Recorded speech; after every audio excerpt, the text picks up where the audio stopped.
A while ago, I had the opportunity of interviewing Rob Jennings, who's the owner of an organisation called Farmtable.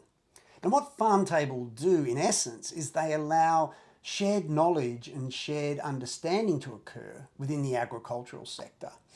And that's not just interesting, it's really important, especially when it comes to driving innovation, particularly grassroots, bottom up innovation.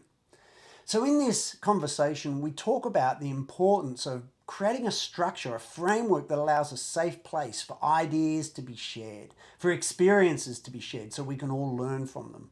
But also in curating information, cutting through all the noise of content out there so that you can actually find what is relevant to you. It's a really interesting interview. And if you translate a lot of what is said into your business, I think you'll find it really insightful. So look, for everybody watching and listening, tell us a little about what exactly is Farmtable and what do you guys do?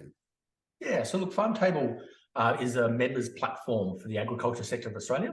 And we found a safe, collaborative place where people can sort of discuss agricultural topics in real time in a safe environment and then learn off each other, irrespective of what industry they're from. So really, in essence, that's about shared knowledge, is it? Correct. That's right. Yeah. And is that kind of, would you say that's kind of pivotal to sort of the innovation space or to moving forward in a, because obviously agriculture is changing rapidly. Absolutely. And there's so many technologies that are coming out at the moment all around the world that impact all sorts of different sectors of the ag industry, but it's not sort of correlating to real world impacts yet, because people are just completely bamboozled and confused about the sheer deluge of information. But also, if something's working really well for the livestock industry, all of a sudden all these other people don't think it's relevant to horticulture sector, but actually the technologies could be transposed across. But is there ever a reluctance, like, well, this is my technology, it gives me a competitive edge?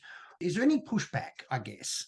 Yeah, so look, from the people on the ground, so real primary producers and farmers, generally speaking, all just want to share and pass on their knowledge, irrespective of what age they are. So it's a very generous, open sector in that regard. Certainly from the corporate side of it, and from the ag tech side of it, protecting intellectual property and that kind of competitiveness is always there, but that is the nature of business. So there is, the primary producers are actually using and utilizing the technology, and there's the companies that are providing it. So there is that sort of push-pull, which is in every industry. Because you're very broad. You're not just one region, are you? You're sort of it's Australia-wide. Yeah. We have a lot of people reading from overseas. Lots of Canadian farmers, would you believe? Really? Yeah, lots of Vietnamese farmers log on. Yeah. And that's awesome. All sorts of things. Yeah, that's right. A question on that, how do you cater for the different localities? Because obviously, if I'm a Canadian farmer, I've got different issues, different challenges, different needs. Or is that diversity of situation an advantage in knowledge sharing? Yeah, I think it's an advantage, because even if you happen to be from Saskatchewan, or you happen to be from West Australia or from the Mallee, there's similarities between the type of work you do. So whether you've got issues with harvesting, or you've got issues with climate, or you've got issues with the cost of diesel, or migrating away to farm automation, or worrying about the internet access at your farm, or worrying about farm labor, those issues are there whether you're a banana grower or a carrot grower anywhere in the world. Everyone's facing the same issues. But is part of the sharing also about experience, that I'm having a hard time on the land, for example, or whatever it is? And is it just that hanging out with like-minded people with like-minded experiences? Is that part of it, or does that? Yeah, well, absolutely. We will be launching like a community hub that's actually closed as a private social media platform within Farmtable software, where we can have a closed shop, so people can actually talk amongst themselves without anyone that isn't invited to see it. So then we can kind of make sure that people can socialize, let's say, about some of the issues they have, whether it's fire, flood, harvest, or just having a laugh about some of the dramas that have happened this week. So we want to make sure that there's a social element to it, because these days, farms are much larger. They have less staff on them, and people are a lot more isolated. So a lot of it is about curating the best news. Because obviously these days we're swimming in a sea of information and misinformation and disinformation, and just lots of fluffy information that's completely irrelevant and useless to us. So if we can kind of collate it and curate it properly, and people can actually read information that's relevant to themselves, where they learn to be a better farmer, or they learn that there's particular opportunities here and here and here, that they can sort of spend less time trawling information, actually get more relevant information in their pocket. That's the plan. Yeah, cool. So if I'm a primary producer, I could actually tap onto the network and go, hey, I've got this issue. Yep. Where do I go?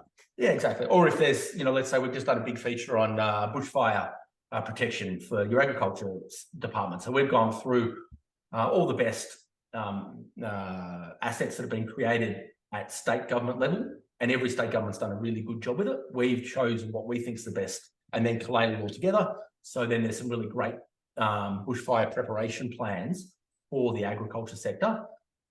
Some of it for livestock, some of it for horticulture, and some of it just for general hobby farms as well. So then you can make sure that you don't have to read 55 PDFs. There's who to read. Yeah, so you're an aggregator, kind of. Yeah, well, yeah, more than aggregating, like curating it, rewriting it, picking out the eyes of the information, because some of the government reports are great, but some of them are 250 pages long, and there's 2 pages that are relevant to an actual primary producer. The rest of it's written for university sector or government sector or business or something like that. So we want to try and minimize the amount of time people are reading information that may or may not be relevant to themselves. So we're just trying to make sure that we can have honest conversations that are not can be a bit controversial, because obviously that's life, and we want to make sure that we don't have to sort of hoe the line as a government department might have to, or as an industry body has to, because they have to represent their members, whereas we can be truly independent, and we can sort of just give our opinions and try and suggest how we can improve the sector or Australia or regional Australia at large, without having to worry about whether we accidentally annoy a politician, or it has to go through 5 different comms people. If the government or a large enterprise came to you and with an immense amount of funding, what you're saying is you've got to be kind of careful of the bias that comes with that. So, yeah, that's right. So obviously, look, we're never to say no to anything like that, especially if it's representing, being able to propel agriculture in Australia forward. But there will be certain topics that we would need to discuss about what we're allowed to say, what we're not allowed to say. Let's say live exports is obviously a big hot potato politically, and on social media it can very quickly become throwing things at each other, and can be a very bad experience. So there's things like that where you've got to tread very lightly, not because it's because of the complex issue, but also there's a lot of people engaged in it on social media that aren't informed. So the misinformation piece. Yeah, that's right. Yeah, exactly. Or even people are just reading online for 3.5 nanoseconds, read a headline and then form an opinion. Whereas a lot of the world's just too complicated for that kind of thing. So a lot of the time you do need to actually drill into the details if you're going to have a proper informed decision.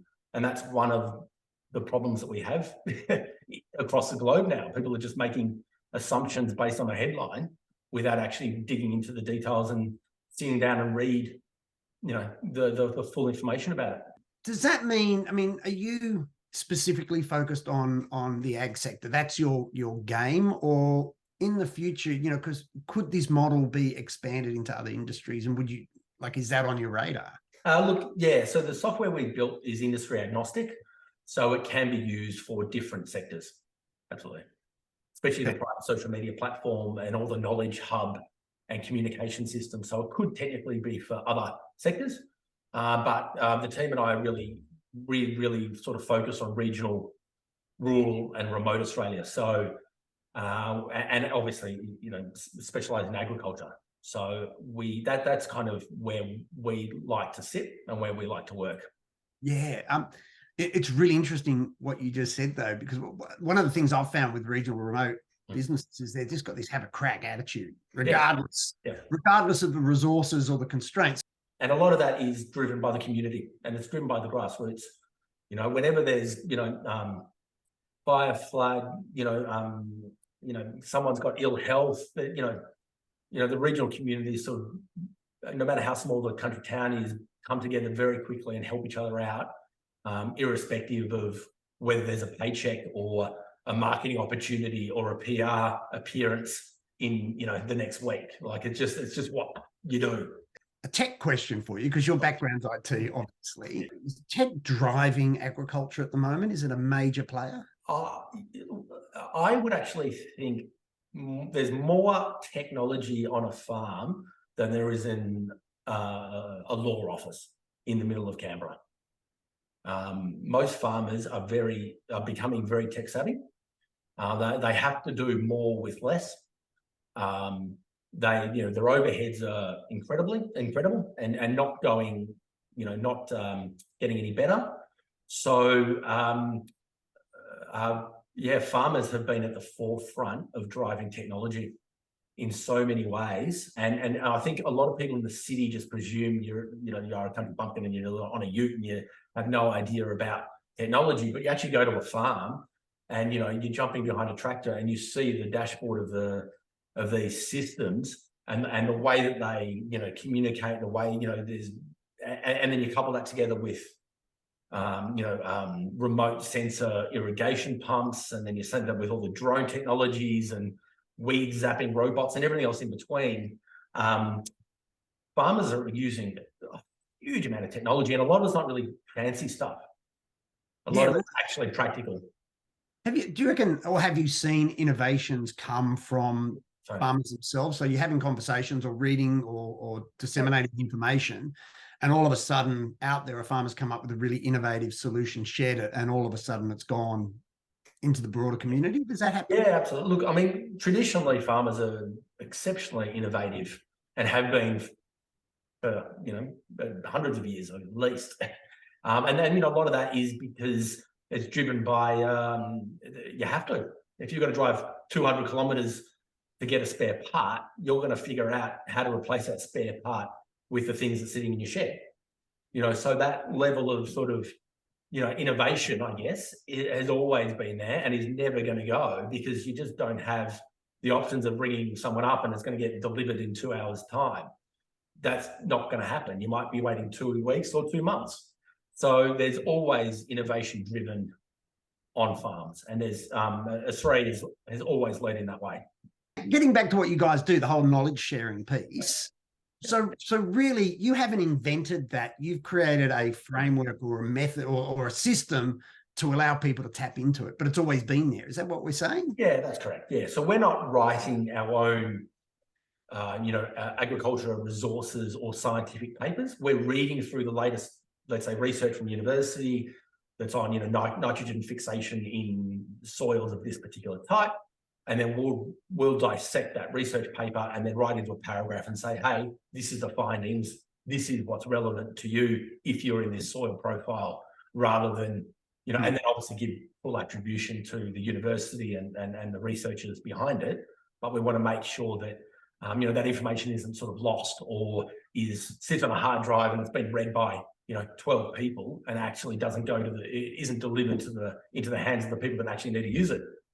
Yeah, great. But it's also a two-way street, right? So the producers or the farmers can also jump online and share their knowledge or talk between each other. So it's a multifaceted panel. Are you optimistic, or so what's your stance on the future of agriculture? The future of agriculture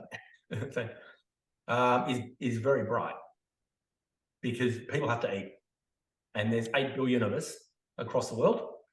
And with various climate zones have been, less predictable than it used to be in terms of, crops and rainfall, bushfires, whatever it happens to be. There's always going to be an agriculture sector we'd all be dead within a week if the agriculture sector stopped tomorrow. So I'm actually very excited by it as a sector, as an industry. I really, really enjoy working in it. Would you say the sector is quite adaptive? So that, along comes a COVID or something we don't see coming, and yet the ag industry, as innovative as it is good at being adaptable and flexing with things? Absolutely. And look, I think being, if you're a farmer for multi-generations, your family have had to be adaptable and have had to change what you were doing. So what you did 20 years ago was different from what you did 18 years ago, which is different from what you did 15 years ago, which is different from what you do now because of climate, input costs, or commodity prices overseas. So if a particular crop is going through the roof because all of a sudden, I don't know, quinoa's become, hip and cool and everyone wants to eat it, or almond milk all of a sudden becomes the milk choice for 10% of the Australian population, huge amounts of people plant almond tree grows, and dig up orange orchards, because oranges are, not quite so fashionable, and they get replaced by almonds. Well, bananas aren't as fashionable, and they're replaced by blueberries, as is happening at the moment. So, Australians are adaptable. What are you most proud of? So look, we would, doing, web development and marketing for, dozens and dozens of organisations across the country, mainly in regional Australia, lots of not-for-profits in the community health sector and education, schools. And we wanted to remove the technology, the limitations of technology, and really be able to focus on the person.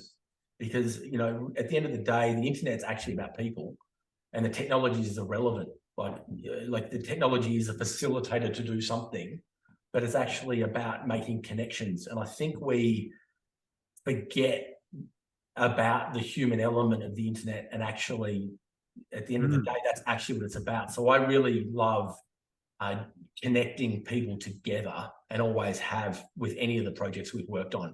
And if we can sort of help regional Australians out, specifically through agriculture, but also through mental health and community health and education, and all the other aspects of living remotely, it's life's much more fun.